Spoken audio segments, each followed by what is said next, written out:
Hello friends, I hope you guys are doing well. Today is a very cold, blustery day here in West Virginia. I think that the cold weather has officially sat in, and there is nothing better during a cold weather time than really good food, comfort food. That's what we turn to in the wintertime. And I love to cook.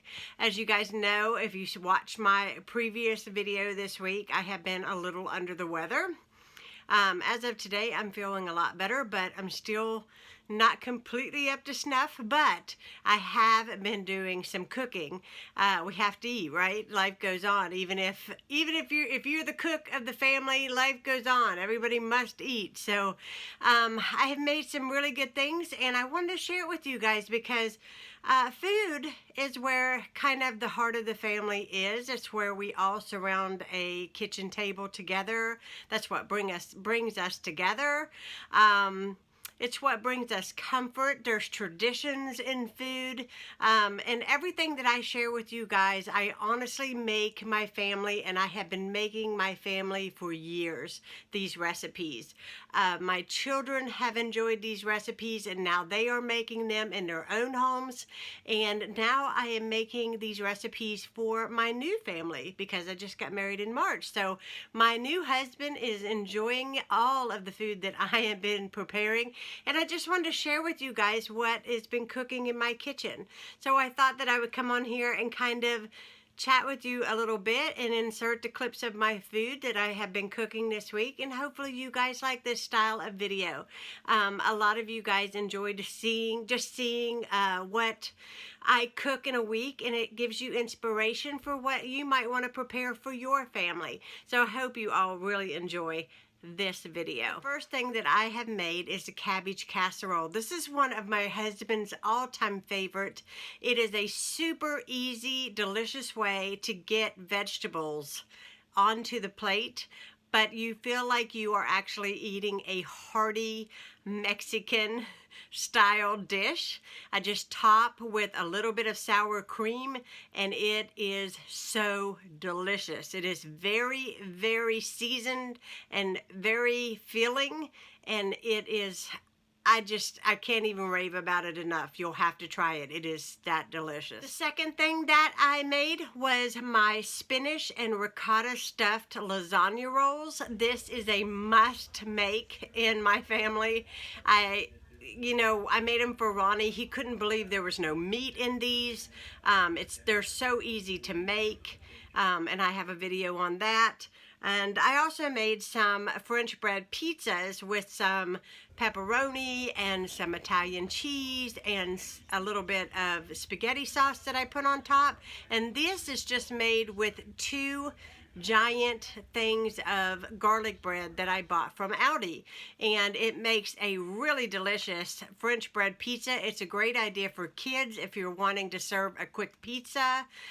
You could even pair the pizza off with just a salad. It is really, really good. I just topped the lasagna rolls off with just a little extra Parmesan cheese, and I made a cherry pineapple dump cake for dessert this night, and that is so easy, and it is really good served with vanilla ice cream.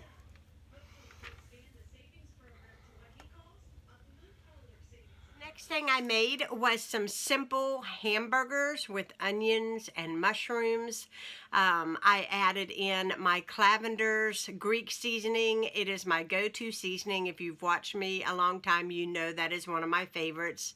I made some Crinkle Fries. Now, Orida has these new extra crunchy French fries that are heavenly, and they really do taste like fast food French fries, but I put mine in the air fryer at 390 degrees for 10 minutes, and then I turn all of them, and then I do it an additional 10 minutes, and they are so good. I mean, it really is like being at McDonald's. Just have some ketchup on the side, and they are really, really good. I topped the burgers off with some cheddar cheese, and we were good to go. Fast food at home.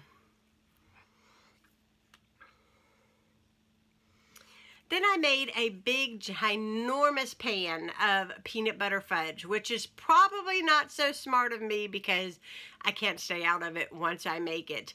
But I'm kind of brushing up on some of my holiday baking just to make sure I know how to do it. And I didn't forget because I ate almost all that peanut butter fudge along with my husband Ronnie, and it was so good. It was amazing. But I have done a recent video on that peanut butter fudge, and I will link that recipe down below. I made cube steak and mushroom gravy along with a hash brown casserole. And I also made some Brussels sprouts with some cheese. I just covered them with some fresh grated Parmesan cheese. Those were so good. I haven't had a good Brussels sprout in so long, but those were so delicious, and there was no leftovers. None. There was absolutely no leftovers of that meal.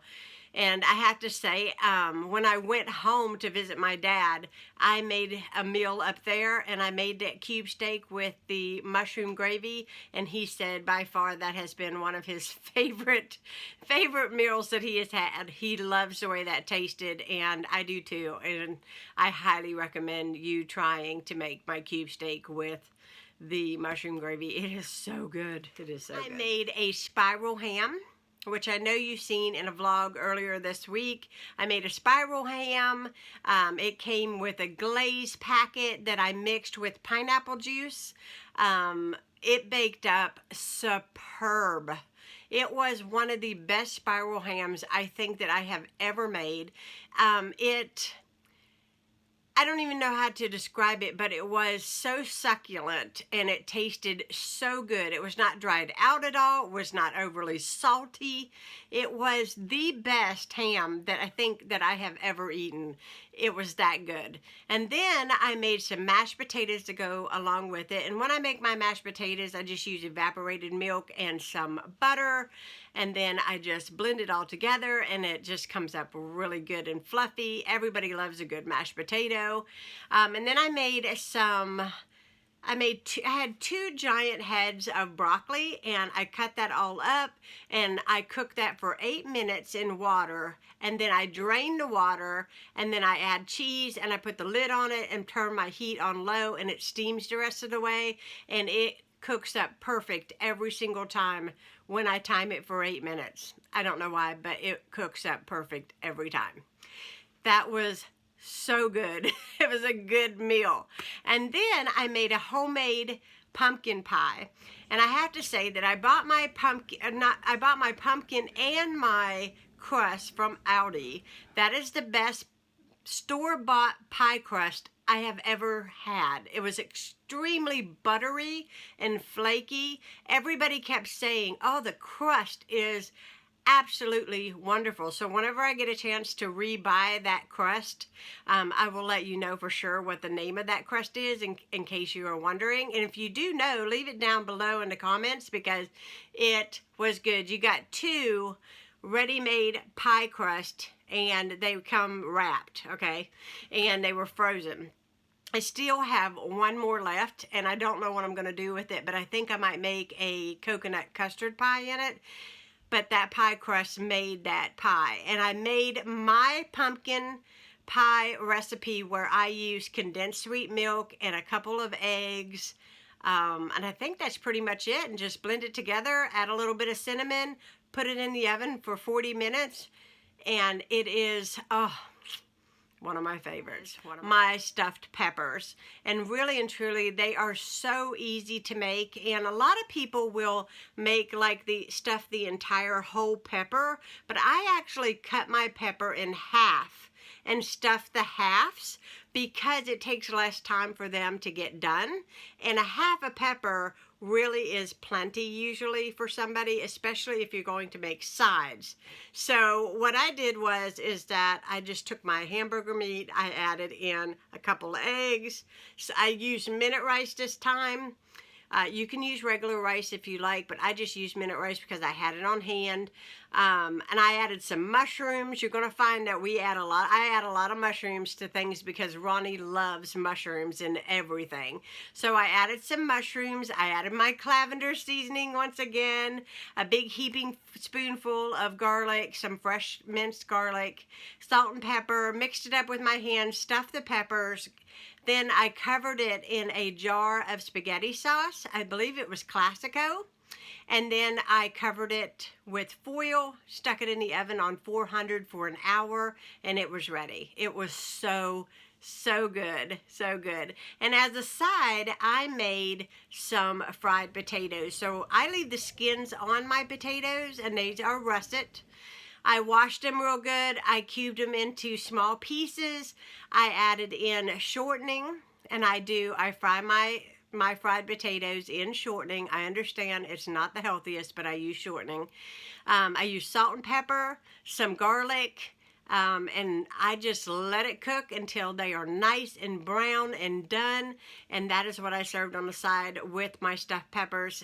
And all the meals that I made were absolutely delightful, and I love to cook. So if there's anything that you guys want to know about these recipes, or if you have any questions, don't hesitate to write me down below. I will get back with you ASAP. I have been under the weather. I still have a little bit of a blurred vision situation going on with my left eye. I am praying that it goes away. I do have an ophthalmology appointment, but because of the situation with the pandemic, the earliest I can get in is December 15th. I would love to go in there tomorrow, but the earliest I can get in is the 15th. And I have called everywhere, and everywhere else I can't get in till after the 15th. So just remember me in your thoughts. I will get through this. But I will be talking to you all again soon. If you are new to my channel, please hit that subscribe button. Give me a thumbs up if you enjoyed this. And I will be talking to you all again soon. And remember, Vlogmas is starting the day after Thanksgiving. And I'm getting pretty excited because you guys will be able to share in mine and Ronnie's Thanksgiving and some of the things that we are going to do while we are in Morgantown with my mom and dad. So I look forward to sharing that with you guys in my first Vlogmas video. So I hope you guys are doing well. Stay safe. And I love you all for tuning in, and I will be talking to you all again soon. Bye, guys.